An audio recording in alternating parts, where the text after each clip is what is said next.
He always kind of, he didn't try to parent him, so he was kind of on the sidelines, but he got him the watercolor, like all the watercolor utensils and everything that ended up coming into play earlier. Like he was trying to be an older brother to him, and definitely in a cheaper script, they could have, I don't know, made the brother much more aloof to him. Not even like be a bully, but be, I don't know, uncaring or again, it just showed that they were trying to build a kind of a layer around their brotherly relationship.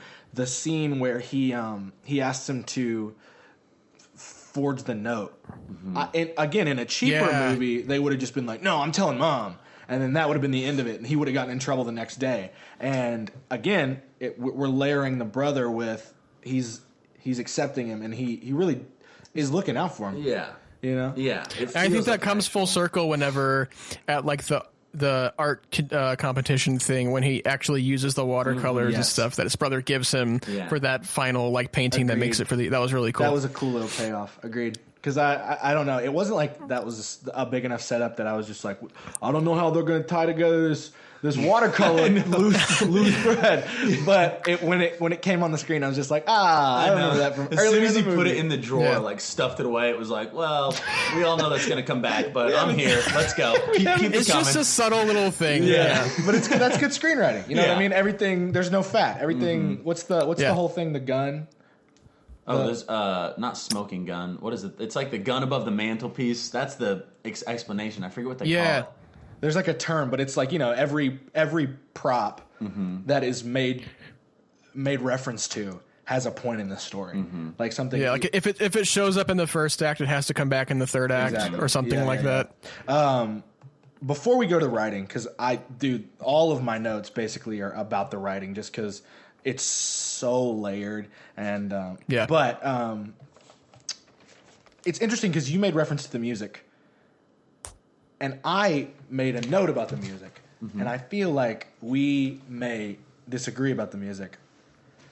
Braden, what was your thought on the music choice? Okay, so I did like it the first time. And then there's about 4 different kind of montagey music videos within this movie. You're right. And after the second one, I was like, all right, we get it. Let's go. And then I thought we were done with them. And because we get to like the whole where Amir Khan is first introduced and he does this little dance number, this like cute kid dance number thing was kind of fun. But then there was like another one after that, and I was like, "Is this just like it's just like a music video of the movie? What's going on here? Just our lives now." Because I get it that like they were using these like montages as a way to like set the tone and like let the music kind of tell the story.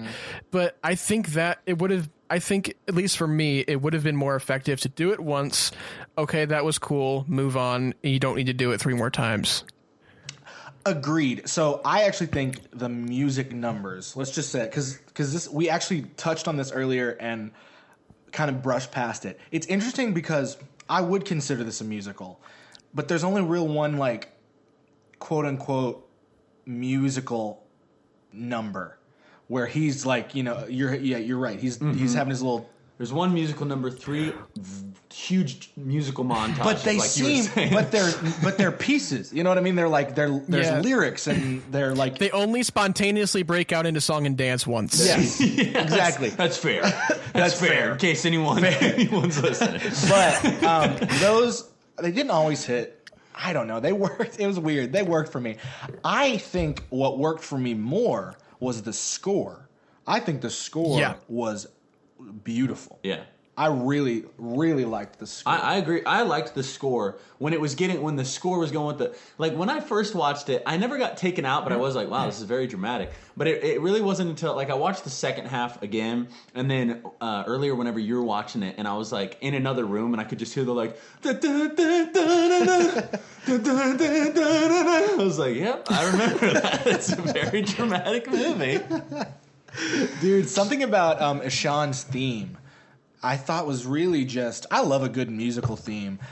Making reference to Star Wars, I think Star Wars is one of the killer examples of good music themes. Yeah. But like if we establish a musical theme early on and we can keep coming back to that, and so, you know, like for example in Force Awakens, we always, every time, you know, either Rey, we're in the Rey storyline or Rey is referenced, we get the little dun dun dun dun dun dun dun. I love that kind of stuff because Dun, dun, dun. see, we got a fan, we got a real Star Wars fan. Yeah, we got a modern Star Wars. We got a real boy. Star Wars. So no, I think that's what I appreciated most, because I think that's weirdly enough kind of rare nowadays in film. Even, I know nowadays is pretty broad, but I think even 2007 is a good example. You don't get a lot of good themes for characters. You can get a good movie theme, but like, did you notice there was a little musical theme every time we were on the Ashan storyline or something kind of motivating for Ashan happened? And I like when we can use storytelling without, I guess, it's an indirect method of storytelling. You know what I mean? It's an indirect tactic of storytelling. I'm a big fan of that. So again, it worked for me. Even the big cheesy musical numbers, I don't know, man. This is such an interesting movie because it really just fired on all cylinders for me. This is one of my favorites we've watched so far. Oh, I'd say so as well. It was fantastic. All right, writing. So I think, again, there's a lot of layers, so I want to kind of lay out the roadmap of the conversation of this and then let you guys kind of play around with it, because I know I have established what I think the story is about. So let's just start on a technical level. I think as a script, this is so much more solid than I would have imagined. I actually think this is one of the more solid scripts we're on movie 7 for the list. I think this is one of the more solid technical scripts we've seen so far. Yeah, it's very tight. Because it's like Carlito's Way. Just kidding. Braden, have you seen Carlito's Way with I have not. You should watch highlight reel scenes. Read the synopsis on... I don't want to be mean, but I don't want to tell you to watch it. As much as I want you to watch it so we can talk about the ridiculous elements, I feel bad being like, you should go check it out. I can't say that to you. You should check out about 40 minutes of it. Yeah, get a good supercut of it. It's Pacino. So, and it's like later Pacino, like Heat Pacino. So he's all the way up here. But some of the elements... That's a great ass! Yes. Exactly. Some of those elements, phenomenal. He's really outstanding. And like some of the writing elements, some of the directing elements, some of the performance elements, and then some of them are just... They're choices. Very interesting. They're choices. Yeah, But back to this one. So I think, again, technically, we set up a lot of themes. It's interesting because... So I'm going to make reference to this because it's what it reminded me of, and it's fresh on my mind. I just recently went back and listened to Pimp a Butterfly, Kendrick's album. And in To Pimp a Butterfly, why I think it's such an amazing piece of writing is he sprinkles we have little breadcrumbs of themes he's laying down throughout the album, and then he'll hit on them really hard. And so it's a conscious choice. Like, this is a theme that I want the movie to kind of revolve around. It reminded me of that in this because there are several themes. I think one of them being competition versus expression is a theme. I think the beauty of kind of just life is a theme, and we see those just sprinkled throughout. I wanted to get you guys' take. What, as a script, again on a technical level, before we actually break down what it was trying to say. What did you guys think about how it was saying what it was saying? I thought it was like the entire way through. I felt like, because very early on you start noticing, even though they're doing little sprinkling, it's not like it's subtle enough where it goes over your head. Like in the scene where he goes just out through the streets by himself, it was awesome because you can just tell right off the bat, you're like, okay, this kid understands, unlike a lot of other children his age, that like there are a lot of beauties to life that don't revolve around education and just like when he's watching all the different, like the guy who's making the popsicles, just seeing different forms of art and different like professional work that people are doing that is not something revolved around education. Like I felt like the themes were would you say in the Kendrick album you don't realize that he's trying to give you a theme until it hits? Yeah, I think that's a sign of good writing. Is again, we make reference a lot that a good script is like almost like a good joke. Like you have a good setup and then a payoff. Yeah. You know what I mean? And I think a really tightly wound story, you don't realize a setup is a setup until it's already paid off, if that makes sense. It's so natural. For sure. And I think this is a great example of that. That those setups of, again, because sometimes it's just subconscious. You see a lot of filmmakers subconsciously telling stories, trying to pass off ideas. Like, I didn't know, you think about Malick. Malick's talking about nature. Terrence Malick he's always making reference to nature, and nature plays a big role thematically in his movies. I don't know if that's necessarily him consciously saying when he's writing the script, this is going to be a story about nature. I think this is an example of whoever the writers were, because I think it was a duo who wrote this movie, and I think and he got the script. I think they were creative. I don't know, but I think whoever wrote this, they went in mind of like, we're gonna hammer on these. These are the themes we want to go with. How can we address those naturally enough? Yeah, and I think this script, it says a lot about the importance of self-expression and compassion. And I think that it's funny because whenever we're first introduced to him, he has on these big ears and a bunch of silly stuff he's wearing. And I think a lot of the theme of the movie is to not let the fact that we're not normal, or not let the fact that you're not normal, hold you back.